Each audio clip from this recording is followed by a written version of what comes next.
All right, the future of Medicaid, Medicare, Social Security. Will it or will it not be touched? What is going to happen to it?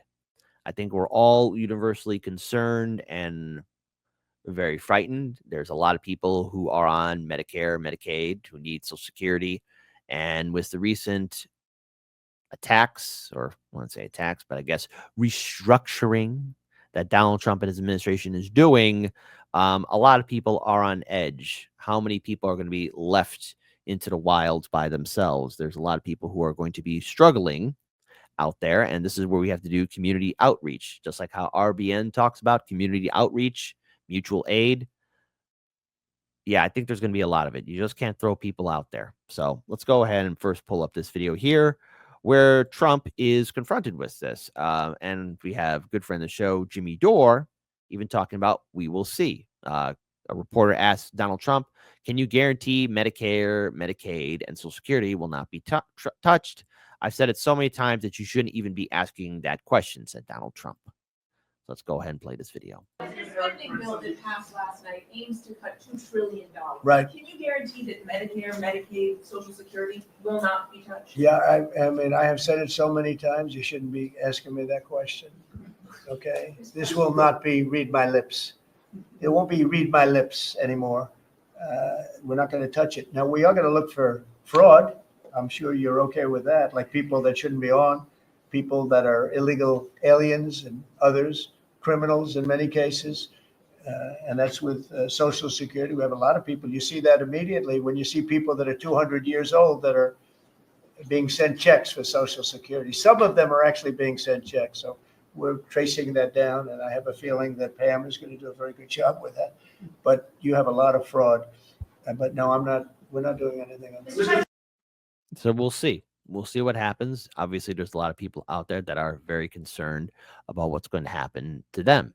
And, you know, unfortunately, folks, there's a lot of senior citizens who are by themselves where they have no family members. There's also people who are disabled who are by themselves and have nobody.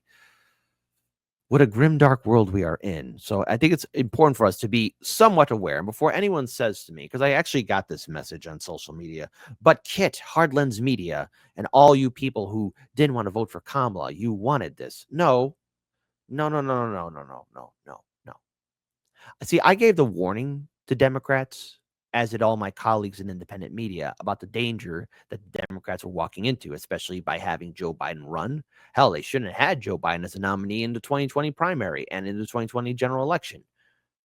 I gave that warning.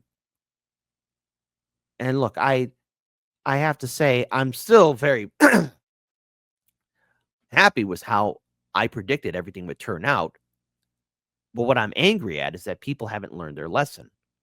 They still think that Kamala was the best choice. No, she wasn't. She didn't have a campaign. $2 billion was spent on her. And in turn, her entire election was an absolute, her entire campaign was a complete disaster. They didn't have a plan. All it was be afraid of Trump, be afraid of Trump. But what are you going to do to make our lives better? It took her campaign around 40 to 45 days to have campaign issues and policies on her website. We played a game on my show. Did Kamala put any did Kamala put any campaign promises or pledges or policies on our website? There was nothing there. There was a merch store there, but there was no policies for 40 to 45 days. I remember doing that. I didn't want this. Nobody does, but I gave the warning. A lot of us independent media gave the warning. And on November 5th, the big surprise was Kamala didn't have what it took. The Democrats wasted everybody's time. And for those who we looked up to as being progressive heavyweight champions, like Bernie Sanders or AOC, you allowed this to happen through your inaction. The last 8 years of doing nothing but carrying water for the DNC, you allowed this to happen. So before anyone wants to blame independent media, it is not my fault that the Democrats couldn't run a successful campaign. I challenge you or anybody on your staff, Do a word search for Medicaid on the resolution that we passed last night. You will not find it. That is not part of this equation, okay? We're talking about finding efficiencies in every program, but not cutting benefits for people who rightly deserve that. Work requirements for Medicaid. That is something that is public opinion polls almost 90%. You don't want able-bodied workers on a program that is intended, for example, for single mothers with 2 small children who's just trying to make it. That's what Medicaid is for, not for 29-year-old males sitting on their couches playing video games. We're going to find those guys and we're going to send them back to work. That's what everybody supports. That's what the Republicans are for. And by the way, we find dignity in our work. That's going to be good for everybody. Now, here's another thing, too, I want to bring up here. This is from Common Dreams.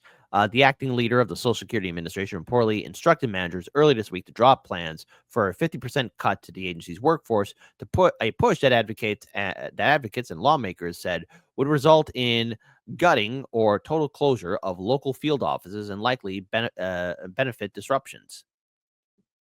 The American Prospect first reported the request from Leland Dudek, who Trump installed as a Social Security, commissioner earlier this month after the agency's former head resigned following a clash with Elon Musk deputies over their attempts to access highly sensitive personal data. At the time he was elevated to the helm of, again, Social Security Administrator, Dudek was under investigation for allegedly sharing information with Musk's team improperly. What could go wrong? According to the Prospect, the deadline for, again, Social Security Administrative managers to comply with Dudek's request for mass firing plans was Wednesday afternoon. The decision could target one of the government's most prominent public-facing initiatives. SSA field officers, where seniors, people with disabilities, and survivors whose parents have died can sign up for benefits and get information, the Outlook noted. In an email to the Prospect, SSA would not confirm any reductions in its workforce beyond the abolition of 2 small internal offices announced this week. Sources speculated to the Prospect that the terminations are being done piecemeal to avoid headlines of tens of thousands of jobs lost. Nancy Altman, president of the progressive advocacy group Social Security Works, said in a statement Wednesday that Dudek's push for large-scale staff cuts shows the Trump administration and Elon Musk want to demolish SSA. Contrary to what Elon and his acolytes may believe, AI chatbots are no substitute for in-person service from a human being. Americans apply for Social Security benefits at the most vulnerable times of their lives. Moreover, many people who seek information may have trouble articulating or even knowing what questions they need to ask. If Musk's plan goes through, it will deny many Americans access to their hard-earned Social Security benefits. Field offices from around the country will close. Wait times for the 1-800 number will soar, Altman warned. Doge claims to be concerned about fraud, but the best way to detect fraud is through face-to-face contacts with humans who can detect suspicious responses and can read body language. It's not too late to stop the disaster. We urge everyone to call their members of Congress to tell them that local Social Security offices must stay open and be fully staffed. So this involves anyone that's on, again, Social Security, disability insurance, Medicaid, Medicare. Many Americans are at risk, and there is that danger. Excuse me. But there's also another problem here, too. The Democrats are talking about this $880 billion, again, cut to Medicaid. I am rather shocked that the Democrats are now speaking out about this, because all of this, as one can argue, was happening under Joe Biden. Mr. Speaker, Republicans are ramming through $4.5 trillion in tax cuts for billionaires and powerful corporations. Look it up. We're not making it up. So my, when I hear people say that's not what's happening, when it's very evident, when you're cutting $880 billion, specifically in a committee that works on Medicaid, where do you think it's going to come from? And so for us to be able, for this change to be able to pay for the cuts for the billionaires and powerful corporations, they are literally ripping health care away from millions of our families. Nearly 80 million people across the country rely on Medicaid and the Children's Health Insurance Program for access to health care. Medicaid is a program that provides prenatal care for expectant mothers, vaccinations for our children, treatments for chronic conditions. It is a program that ensures that people don't have to choose between paying for their medication and putting food on the table. We all know our healthcare system is broken. It's inhumane. They can't do it alone.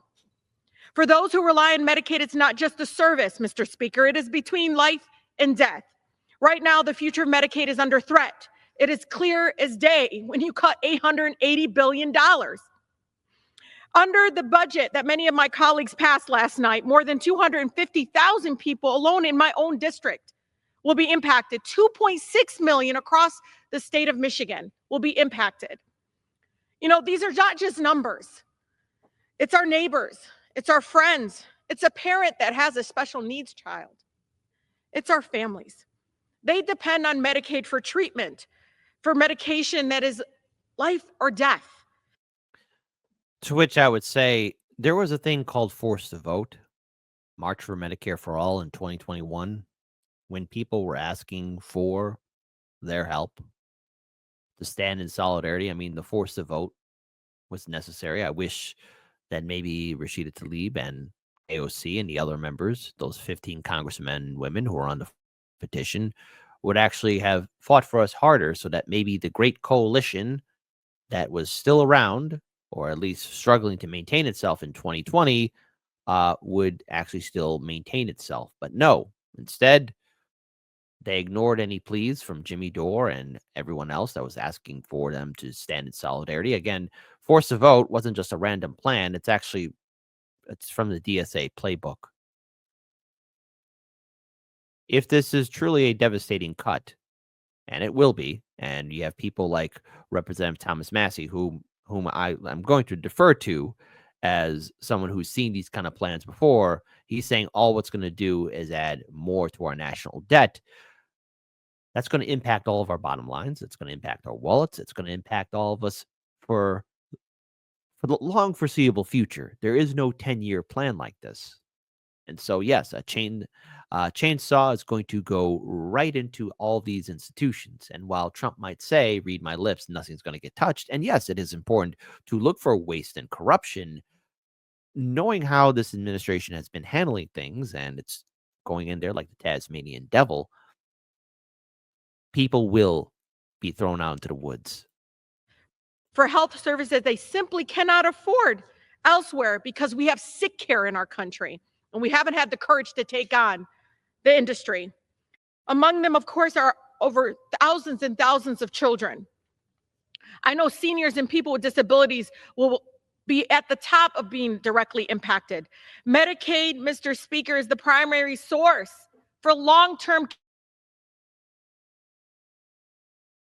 Depends on Medicaid funding. In my district alone, I have 22,000 seniors above 65 that rely on it. Many of them, again, rely on the necessary care and services because of Medicare to live in dignity in their later years. Without Medicaid, our seniors could be forced to live without health care protections, what they need the most, at the moment they need it the most. So make no mistake, Republicans want to give away trillions of dollars to the richest people in the world. They want to pay for it by risking the lives of children and seniors. They are fully aware of what the impact is in their own communities, but they did it anyways because they're convincing themselves it's not happening. It's not going to happen. We'll see. Remember those words when they said it wasn't in there and what you see the impact will be on our families. Please, to all our residents across the country, raise your voices and fight. Fight for our families. Now, I want to just pause here. Torwin says, you mean you losers haven't had the courage? You could have taken on Pelosi and you cowards refused. Flex Diggs responds, Fraud Squad says, what? What? Exactly. Fraud Squad is saying what now? Also going on here as well. The EMK says over 4, 8, 12, 20 plus years, both parties did jack and shite. Absolutely. There really isn't a plan. And let's be clear here. These programs, once the full detail is done, once the budget is going to be passed, and let's face it, already passed in the House. It's going to pass in the Senate. The Republicans have the majority in the Senate. It will go before Donald Trump's desk, which he will sign into law. The one thing that must be done is check on your neighbors, check on your friends, those that are disabled, those that need help in your community. Mutual aid now. We have to help each other now. It's going to get rough out there. And I hope maybe maybe, that things are not being as hyped up as the media's portraying it to be. But there is a concern about the budget and these cuts and what they will do. And when you have people like Thomas Massey who are saying that, yes, there is a clear danger in having these cuts that's going to add more to the deficit, that means it's going to be hurting people's wallets, their bank accounts. Most Americans don't even have $500 for an emergency. This is bad news all around.